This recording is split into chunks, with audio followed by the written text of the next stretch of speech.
Mr. Singh. Let's talk about those measures. One of the things that we asked the government to do 5 weeks ago was to bring in help for Canadians living with disabilities. Now, the government's plan is only going to help 40% of Canadians living with disabilities.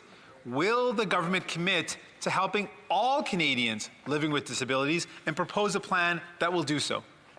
The Right Honourable Prime Minister. See, Mr. Speaker, the NDP seems to have decided that rather than help 40% or a significant proportion of people with disabilities, he wants to help none of them because he's not going to allow this debate to move forward on this bill. That's unfortunate, Mr. Speaker. We're always happy to look at how we can do more. We have demonstrated from the beginning that we want to do more for Canadians, and I look forward to working with the NDP and hoping they change their mind and allow us to have an important I'll go back to Mr. Singh. Mr. Singh. Well, I appreciate that the Prime Minister accepts that his plan only helps 40% of Canadians living with disabilities. Let's talk about the 60% that aren't being helped. Those are veterans living with disabilities, those who receive CPP, those who receive disability payments. Often, it's the poorest of Canadians living with disabilities that won't be helped with the plan that the government's proposing.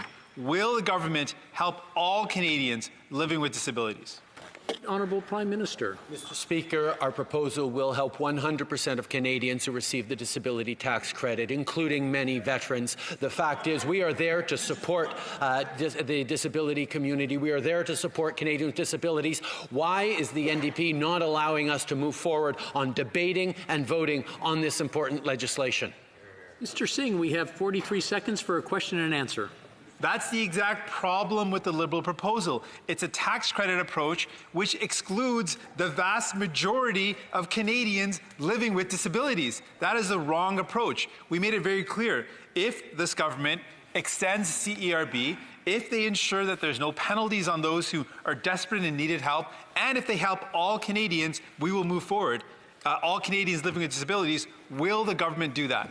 The Right Honourable Prime Minister. Mr. Speaker, as I said from the beginning, we look forward to continuing to work with the members opposite to improve help to Canadians, to keep going moving forward to help the Canadians. But, Mr. Speaker, we need the opposition parties to actually choose to help Canadians and not to play political games. And I hope we're going to be able to actually have a debate and a vote on this important legislation this afternoon. We're now going to take a short pause to allow staff